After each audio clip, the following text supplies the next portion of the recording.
अशी वेळ आली होती की घरच्यांना किंवा माझ्या नातेवाईकांना, माझ्या मित्रांना असं वाटलं की आता हा जॉबला लागेल, आता हा पैसे कमवायला लागेल.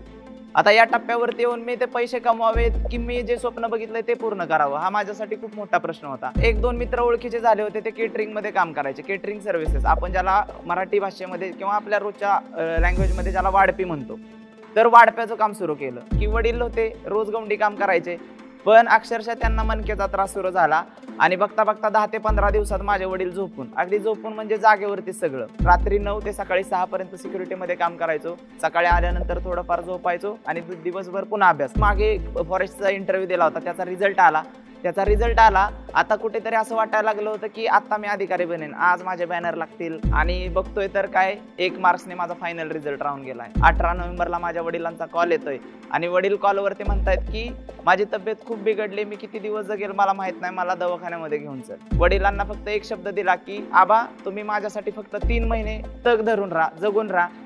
मला दाखवायचंय की मुलगा अधिकारी झाल्यानंतर काय हवा. वडिलांच्या हातात 2 किलो पेढे दिले आणि म्हटलं आजपर्यंत जिथं जिथं गवंडी काम केलंय तिथं तिथं जायचं आणि पेढे वाटून यायचे.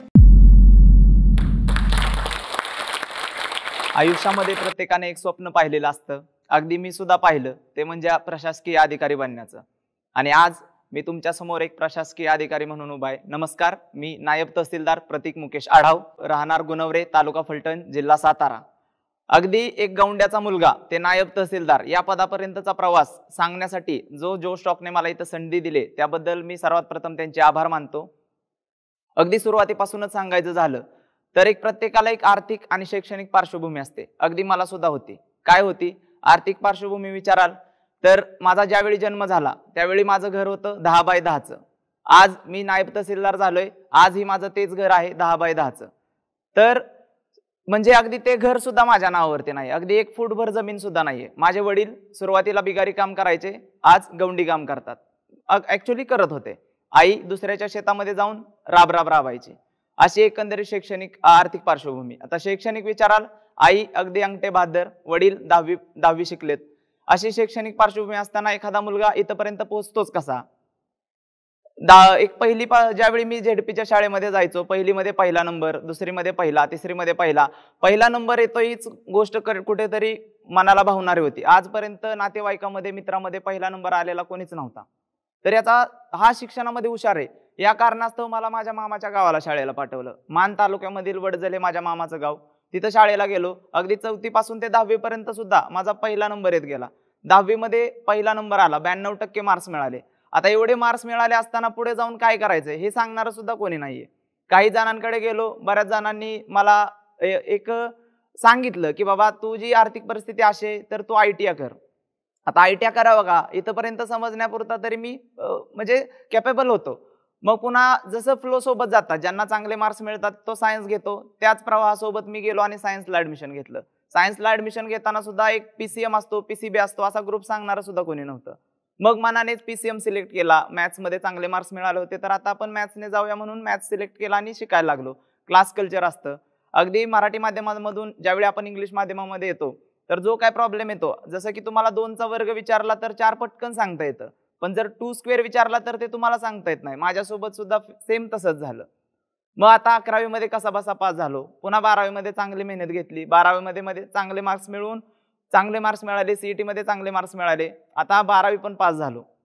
या टप्प्यावरती येऊन काय करायचं? आता या टप्प्यावरती आल्यानंतर माझ्यासमोर 2 ऑप्शन होते. एक म्हणजे एक प्रशासकीय अधिकारी बनण्याचं जे आपलं आपण स्वप्न पाहिलंय त्या मार्गाने जाऊया, किंवा मग दुसरं म्हणजे एक कुठेतरी क्वालिटी एज्युकेशन असावं आणि आयुष्यामध्ये प्लॅन B असावा म्हणून इंजिनिअरिंग करूया, असे 2 ऑप्शन होते. मग मी प्लॅन B सिलेक्ट केला. म्हटलं आपण इंजिनिअरिंग करूया, तुर्तास थोडंसं जे आपण पाठीमागे स्वप्न पाहिलंय त्याला थोडासा थांबा देऊया. ठीक आहे, मग आता इंजिनिअरिंगला सुरुवात करायची. इंजिनिअरिंग करायचं तर नेमकं करायचं कुठे? मग म्हटलं पुण्याला करूया. पुण्याला थोडासा चौकशी केली तर लक्षात आलं की पुण्यामध्ये राहायचं म्हटल्यानंतर महिन्याला 3-3.5 हजार रुपये लागतात. हे फक्त IQ. आता ऍक्च्युली ज्यावेळी मी पुण्यामध्ये ऍडमिशन घ्यायच्या अगोदर वडिलांकडे गेलो, वडिलांना विचारलं की बाबा असे पैसे लागतायत. तर बाबा म्हटले की, म्हणजे मी वडिलांना आबा म्हणतो, आबा म्हटले की ठीक आहे तू जा, मी किती मेहनत करायची किती मेहनत करतो पण तुला पैसे दिले जातील. वडिलांच्या या शब्दावरतीच पुण्यासारख्या ठिकाणी येऊन राहायचं ठरलं. अभ्यासाला लागलो. 1-1.5 महिना गेला. नंतर लक्षात आलं की पुण्यात राहायचं म्हणजे कमीत कमी 4,500-5,000 रुपये लागतायत. मग अशा वेळेस काय करणार? तुम्ही काय करणार? आता घरच्यांना कुठेतरी आपण कमी पडलो ही भावना त्यांच्यापर्यंत नाही गेली पाहिजे आणि आपलं शिक्षण पण पुढे कंटिन्यू राहिलं पाहिजे. मग 1-2 मित्र ओळखीचे झाले होते, ते केटरिंग मध्ये काम करायचे. केटरिंग सर्व्हिसेस आपण ज्याला मराठी भाषेमध्ये किंवा आपल्या रोजच्या लँग्वेजमध्ये ज्याला वाढपी म्हणतो, तर वाढप्याचं काम सुरू केलं. शनिवार रविवारी कॉलेजला सुट्टी असायची, मग केटरिंग मध्ये कामाला यायचो.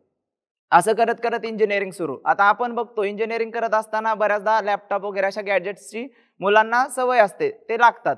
तर अगदी मी तर ते स्वप्नच पाहिलं होतं, ते अजूनही कंप्लीट झालं नाही. लॅपटॉप घेणं मला झालं नाही. ज्यावेळी लॅपटॉपची गरज पडायची, अगदी वेळ प्रसंगी दुसऱ्याच्या पीपीटी बनवून देणे, त्यांचे प्रोजेक्ट रिपोर्ट बनवून देणे आणि त्यानंतर मिळालेल्या वेळामध्ये माझे प्रोजेक्ट्स कंप्लीट करणे, पीपीटी बनवणे, असं करत करत ते इंजिनिअरिंग पर्यंतचं शिक्षण. इंजिनिअरिंग सुद्धा मी फर्स्ट क्लास विथ डिस्टिंक्शनने पास झालो. आता पुढे काय करायचं? पाठीमागे जे मी सांगितलं की एक प्रशासकीय अधिकारी बनण्याचं स्वप्न बघितलंय. आता ते पुन्हा मला कुठेतरी डोकवायला लागलं की आपण ते करायला पाहिजे. पण आता अशी वेळ आली होती की घरच्यांना किंवा माझ्या नातेवाईकांना, माझ्या मित्रांना असं वाटलं की आता हा जॉबला लागेल, आता हा पैसे कमवायला लागेल. आता या टप्प्यावरती येऊन मी ते पैसे कमवावेत की मी जे स्वप्न बघितलंय ते पूर्ण करावं, हा माझ्यासाठी खूप मोठा प्रश्न होता. अगदी वेळ अशी आली की मला एक जॉब लागला सुद्धा, चांगलं पॅकेज मिळालं. पण या पॅकेज नंतर आता जर मी हे पॅकेज मिळवलं, मला चांगला पगार मिळायला लागला, तर हे माझं प्रशासकीय अधिकारी बनण्याचं स्वप्न पाठीमागे राहील. या कारणास्तव मी घरी सुद्धा सांगितलं नाही की मला हे पॅकेज मिळालंय. मी फक्त लहान भावासोबत कन्सल्ट केलं आणि त्याला म्हटलं की मला अभ्यास करायचंय. तो म्हटला तू बिंदास अभ्यास कर, आम्हाला माहिती आहे की तू एक दिवशी नक्की अधिकारी बनशील. मग या शब्दावरतीच पुन्हा अभ्यासाला सुरुवात केली. अभ्यासाची सुरुवात सांगायचं झालं तर अगदी एमपीएससी आणि युपीएससी मधला एम आणि यू सांगायला सुद्धा कोणी नव्हतं. अशा परिस्थितीमध्ये अभ्यासाला सुरुवात केली. 2017 हे वर्ष मला आजही आठवतंय, ज्यावेळी माझ्या अभ्यासाची सुरुवात झाली. अगदी 4 महिन्यामध्ये मी एंट्रन्स एक्झाम क्लिअर केली. बार्टी म्हणून एक इन्स्टिट्यूट असते, Babasaheb Ambedkar training and research institute. तर त्याची एंट्रन्स क्लिअर करून मला महिन्याला 9,000 रुपयाचा एक स्टायपेंड मिळणार होता. खात्यावरती 9,000 ही एवढी मोठी अमाऊंट येण्याची माझी पहिलीच वेळ होती की खात्यावरती माझ्या 9,000 रुपये एकत्रित येणार होते. आता रोज 4-4,500 हजारामध्ये जो आपला गुजारा करतोय, अशा मुलाला 9,000 म्हणजे खूप मोठी अमाऊंट होती. कुठेतरी 2018 वर्षी अर्धे पैसे आणि राहिलेले पैसे पुढच्या वर्षी वापरूया असं ठरवलं आणि अभ्यासाला सुरुवात केली.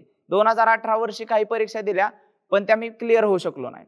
पुन्हा 2019 वर्ष आलं. 2019 वर्षी पुन्हा राज्यसेवेची प्री दिली, 2 मार्क्सने राहून गेली. एसटीआयची प्री 1 मार्क्सने राहून गेली. आता पास झालो होतो ती फक्त पीएसआयची प्री. आता पीएसआयची प्री पास झालोय आणि पेपर अगदी 35-36 दिवसावरती आलेत. आता अशा परिस्थितीमध्ये काय करावं? कुठेतरी पास होणं गरजेचं वाटत होतं. एक रूम घेतली, रूम मध्ये गेलो. अगदी 35 दिवस रूमच्या बाहेर न येता अभ्यास केला.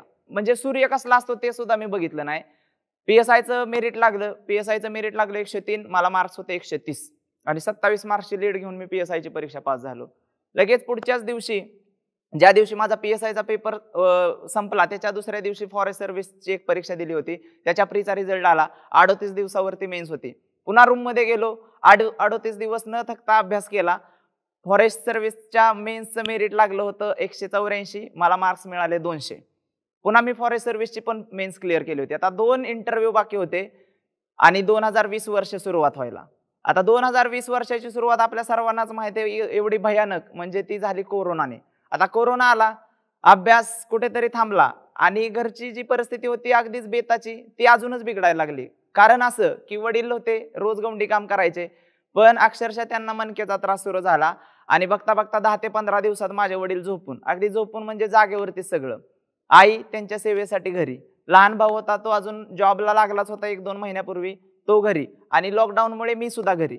वेळ अशी आली की 2-3 आठवड्यानंतर, लॉकडाऊनच्या 2-3 आठवड्यानंतर ज्यावेळी आपण दारावरती भाजी विक्रेता येतोय, तर भाजी घ्यायला घरात पैसे नाहीत.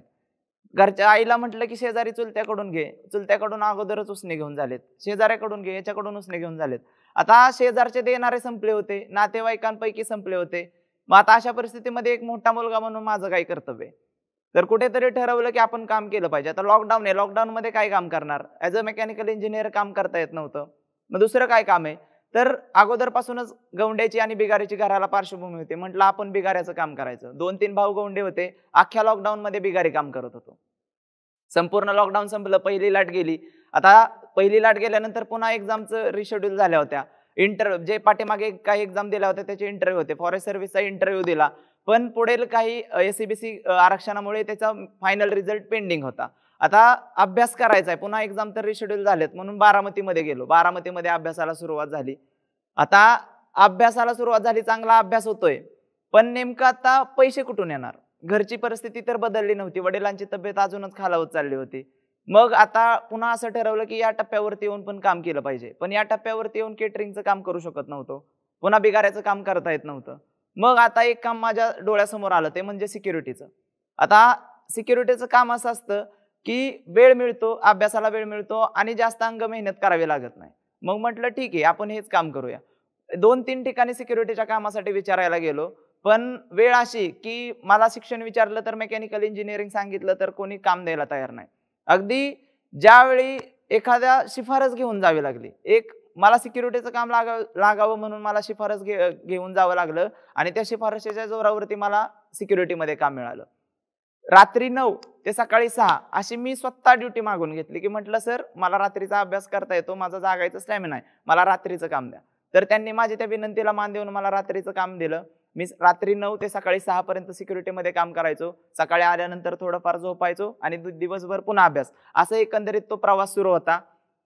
आता यावर्षी ज्यावेळी मी मागे फॉरेस्टचा इंटरव्ह्यू दिला होता, त्याचा रिझल्ट आला. आता कुठेतरी असं वाटायला लागलं होतं की आता मी अधिकारी बनेन, आज माझे बॅनर लागतील आणि बघतोय तर काय 1 मार्क्सने माझा फायनल रिझल्ट राहून गेलाय. कुठेतरी खूप वाईट वाटलं. आता माझ्या हातामध्ये होतं म्हणजे एक पीएसआयचं ग्राउंड, जिथं मी 27 मार्क्सची लीड आहे आणि पुढे म्हणजे एक राज्यसेवेची पूर्व परीक्षा दिली होती, त्याचा मेन्सचा रिझल्ट आला होता, प्रीचा रिझल्ट आला होता, तर त्याची मेन्स बाकी होती. मग आता अशा परिस्थितीमध्ये पीएसआयचं फिजिकल करावं की मेन्स करावी ह्या दुविधा अवस्थेमध्ये. आता पीएसआयचं फिजिकल करावं तर तेवढे रिसोर्सेस नाहीयेत. मुलांकडे जर बघितलं ग्राउंडवरती गेल्यानंतर त्यांचा जेमतेम खर्च होतोय 10-12 हजार रुपये. आपल्याकडे आपलं पगार पण 5-5.5 हजार रुपये. तर मला माझं स्वतःचं भागवून घरचं भागवून मी ग्राउंड करूच शकत नव्हतो. ग्राउंडला थोडीशी बगल दिली. आता पुन्हा मेन्सची अभ्यासाची तयारी सुरू केली. मेन्सच्या अभ्यासाची तयारी सुरू करत असताना 4-5-6 डिसेंबरला माझा पेपर होता. मला आजही आठवतंय. 18 नोव्हेंबरला माझ्या वडिलांचा कॉल येतोय आणि वडील कॉलवरती म्हणतायत की माझी तब्येत खूप बिघडली, मी किती दिवस जगेल मला माहित नाही, मला दवाखान्यामध्ये घेऊन चल. आता असा कॉल आल्यानंतर मी लायब्ररीमध्ये तसेच पुस्तकं ठेवले. घरी आलो. घरी येताना माझ्या खिशामध्ये 180 रुपये होते. ते 180 रुपये मित्रांकडून 4-5 हजार रुपये जमा केले आणि एवढे पैसे घेऊन एखादा जो माणूस मरणाला टेकलाय त्याला कुठे घेऊन जाणार? तर शेवटचं गरिबांचं आश्रयस्थान ज्याला म्हणतात ससून हॉस्पिटल, तिथं मी घेऊन आलो. अगदी वडिलांचे उपचार सुरू झाले. उपचार सुरू असतानाच 20 तारखेला माझी आरटीओची मेन्स होती. मी अगदी आरटीओची मेन्स, वडील ससूनमध्ये ऍडमिट असताना आरटीओची मेन्स दिली. त्यानंतर 29 नोव्हेंबरला माझं ग्राउंड होतं.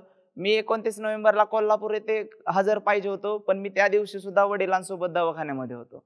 पीएसआयच्या मुलाखतीलाच गेलो नाही.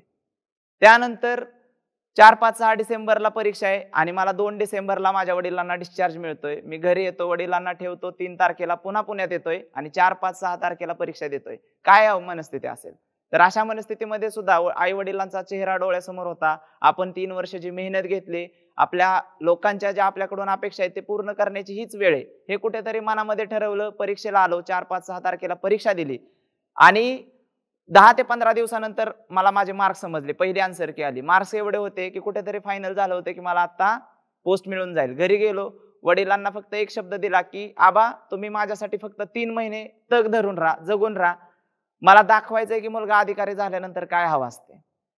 वडिलांना मला माहित नाही कुठून उर्मी आली, काय प्रेरणा आली. झोपून असलेले माझे वडील हळूहळू उठायला लागले. हळूहळू वॉकरवरती चालायला लागले. मार्चमध्ये रिझल्ट आला. मी मेन्स क्लिअर केली होती. एप्रिलच्या 25 तारखेला माझा मुलाखतीचा शेड्यूल आलं. 25ला मुलाखत दिली. 29 तारखेला फायनल मेरिट लिस्ट आली. मुलाखतीमध्ये 65 मार्क मिळाले आणि महाराष्ट्रामधून 254 आणि एससी कॅटेगरीमधून 11वा आलो आणि आता कुठेतरी फायनल झालं होतं की मला एक पोस्ट मिळणार आहे. थोडंसं कॅल्क्युलेशन केलं आणि पहिला घरी फोन केला आणि फोन उचलला माझ्या आईने आणि आईला सांगितलं, आई तुझा मुलगा आज नायब तहसीलदार झालाय. एवढी प्राऊड मुमेंट होती माझ्यासाठी की मला पटकन, म्हणजे मी रडायला लागलो, माझ्या घरचे रडायला लागले. मला पटकन त्यांना असं वाटायला लागलं की मी कधी घरी येतोय.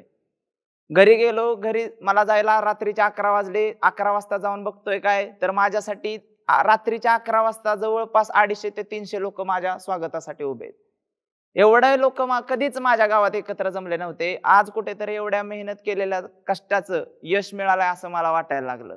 एक छोटीशी यशाची एक कहाणी सांगतो तुम्हाला. मी 11वी मध्ये असताना माझ्या वडिलांनी आयुष्यामध्ये एकदाच फक्त एखादी इच्छा बोलून दाखवली असेल, ती माझ्या परफेक्ट लक्षात होती. ती म्हणजे वडील मला बोलले होते की तू कधी कामाला लागशील. अधिकारी त्यांना माहितच नव्हतं. तू ज्यावेळी कधी कामाला लागशील तर आपण एक बुलेट घेऊया.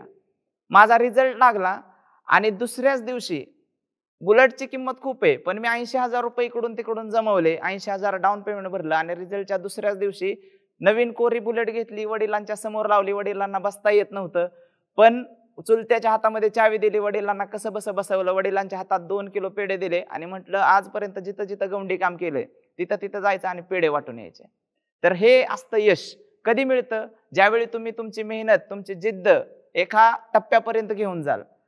आर्थिक परिस्थितीचा बाऊ नाही केला पाहिजे. ही गोष्ट मला इथं प्रामुख्याने सांगायची. परिस्थिती अगदी माझ्यापेक्षाही बेताची असू शकते. माझ्यापेक्षाही खडतर प्रवास करणारे मी बघितलेत, पण ते घाबरत नाहीत. मी घाबरलो नाही. तुम्ही सुद्धा नाही घाबरलं पाहिजे. आज MPSC मध्ये आपण बघतोय बरेच मुलं खचून जातात, पण नक्कीच मला तुम्हाला एक एवढंच सांगायचंय, तुमच्याकडे जर प्रामाणिक मेहनतीची तयारी असेल तर कुठेही खचलं नाही पाहिजे. मला सुद्धा मेहनत घेत असताना बऱ्याच जणांनी टॉन्ट मारले, की बरेच जण म्हणायचे अरे हा काय आई बापाला कष्ट करायला लावतोय, हा मस्त पुण्यामध्ये मजा मारतोय, किंवा हा काय करतोय आपल्याला माहित आहे का, हा तर उंडगा झालाय. म्हणजे अशा शब्दामध्ये बरेच टॉन्ट मारले. हा पोलीस भरतीची परीक्षा पण पास होऊ शकत नाही, हा काय पोस्ट काढणार, अशा स्वरूपातले ते टॉन्ट होते. पण आपल्याला माहिती आहे आपण मेहनत करतोय, आपली प्रामाणिकपणा आपल्याला माहित असतो. त्याच प्रामाणिक मेहनतीने जर तुम्ही लढत राहिला तर 100% तुम्ही सुद्धा तुमचं यश गाठल्याशिवाय राहणार नाही. हे सुद्धा मला इथं सांगायचंय. आणि कुठेतरी पुन्हा एकदा जोश टॉकचे मी खरंच आभार मानतो की गौंड्याचा मुलगा ते नायब तहसीलदार हा प्रवास तुमच्यापर्यंत यांच्या मार्फत पोहोचतोय, आणि तो पोहोचणं किती गरजेचं आहे हे सुद्धा मला त्यांच्या बोलण्यातून जाणवलंय. तर त्याबद्दल सुद्धा सर्वांचे आभार. खूप खूप धन्यवाद. हा व्हिडिओ आपल्याला कसा वाटला हे आम्हाला कमेंट सेक्शनमध्ये कळवा आणि आपल्या मित्रांसोबत शेअर करायला विसरू नका. जोश टॉक्स आता स्पॉटीफाय एक्सक्लुझिव्ह पॉडकास्ट आहे. आमच्या टॉक्सची ऑडिओ आवृत्ती फक्त स्पॉटीफायवर उपलब्ध असेल. तुम्हाला हा व्हिडिओ आवडला असेल तर तुम्ही जोश टॉक्स पॉडकास्टला फॉलो करू शकता आणि अशा आणखी प्रेरणादायी कथा ऐकू शकता फक्त स्पॉटीफायवर.